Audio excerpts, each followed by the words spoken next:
Hi, we're redecorating our home, and, what is this? Oh, this is called offline shopping. It's like online shopping, but in real life. Wait, so I can touch anything before I buy? Yep. Even this? Yeah. Even this? Mm-hmm. Even this? Even that. Okay, but do you offer 2-day shipping? Well, you buy the thing and then leave, so it's more like today's shipping. Nice.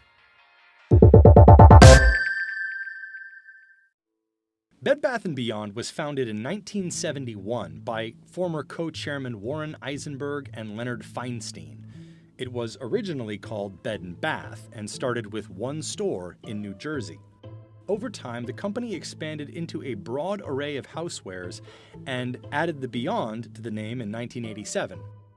It also expanded, going from 241 stores at the beginning of the year 2000 to 1,552 stores at the beginning of 2018. It went public in 1992, and the early years saw a fast and steady rise to the top of its category, outlasting its closest direct competitors, such as fellow big-box home goods retailer Linens and Things. From the very beginning, Bed Bath & Beyond had some unique quirks. For example, it didn't rely on a team of dedicated buyers to purchase products for store shelves, unlike most competitors.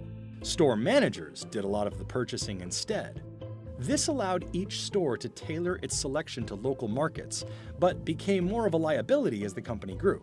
In addition, leaders were known for being extremely thrifty. Expenses were so tightly managed that the company had reportedly refused to buy Post-it notes for employee supply closets, favoring cheaper scrap paper instead.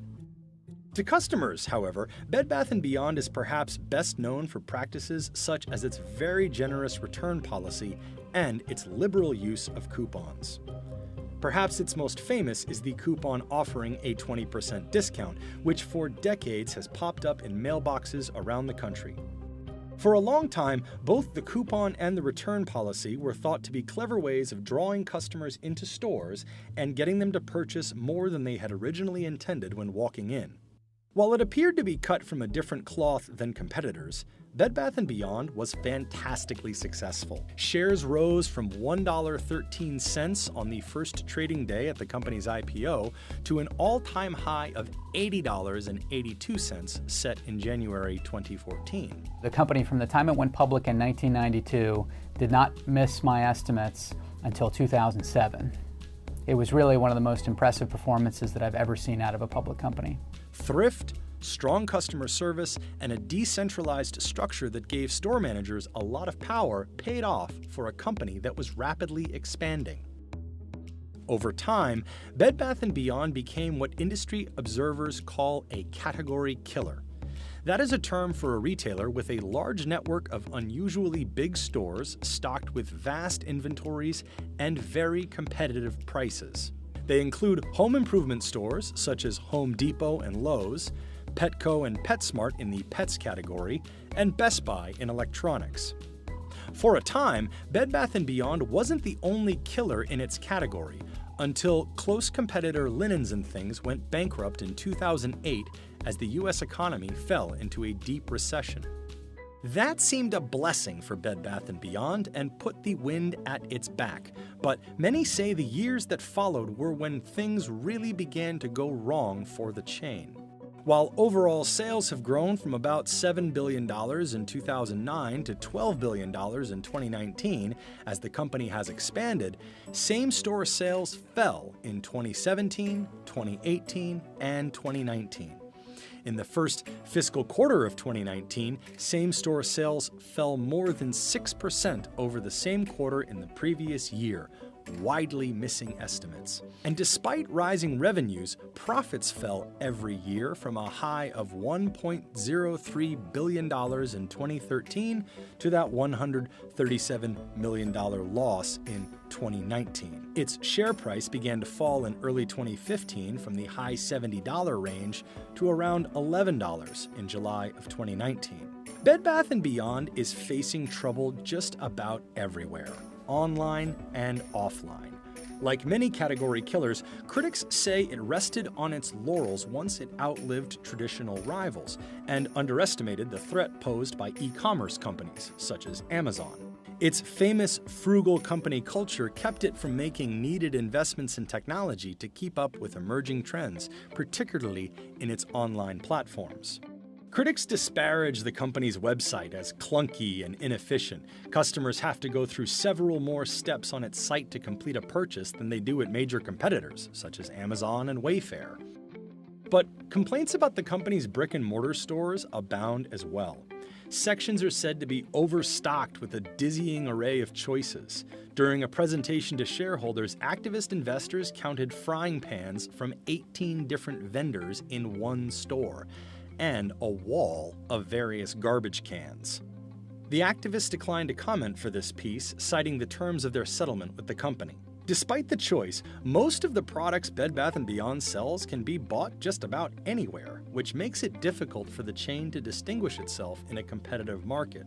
Customers can search the internet for prices on branded stand mixers, vacuum cleaners, kitchen knives, and other merchandise and purchase them from the store with the lowest price. This leaves Bed Bath & Beyond vulnerable to the showrooming problem, where customers inspect merchandise in a store only to buy it online from another retailer, sometimes even doing so on a mobile phone while standing in the store. In contrast, many of Bed Bath & Beyond's more successful peers have private labels and products customers can only buy from them. Fingers have also pointed at those famous coupons. For example, expiration dates are frequently ignored by staff. Critics say the liberal use of coupons has pushed down margins without driving any new traffic into the stores. The trouble is that Bed Bath & Beyond shoppers have become hooked on these coupons, so it is difficult for the store to place limits on them without alienating the chain's core customer base. Bed Bath & Beyond's costs are also sky high. Sales, general, and administrative expenses have risen 55% since fiscal year 2011, growing from about 25% of sales that year.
Between 2002 and 2017, Bed Bath & Beyond bought 10 different companies, including a business that sells baby merchandise, another that sells health and beauty care, and an online interior design service. The activists have gone so far as to claim that some of these deals were done out of nepotism. In 2007, Bed Bath & Beyond paid $67 million in cash and an additional $19 million in debt repayment for Bye Bye Baby, a chain of stores that sells baby supplies, and was started by the sons of Bed Bath & Beyond co-founder Leonard Feinstein. It also paid $1 million to purchase a kitchen goods retailer called Chef Central in 2017, started by the son of Bed Bath & Beyond co-founder Warren Eisenberg. But Feinstein and Eisenberg recused themselves from the transactions involving their sons. The company also said at the time of each deal that the board was advised by an independent legal counsel. On the Bye Bye Baby acquisition, the company also had the opinion of financial advisors, according to a company press release. Bed Bath & Beyond declined to comment. And the economic downturn caused by the coronavirus pandemic is forcing Bed Bath & Beyond to permanently close 200 stores. So the closings will take place over the next 2 years and amount to about 20% of total stores. No word yet on which stores are exactly closing. The closings will save between $250 and $350 million a year.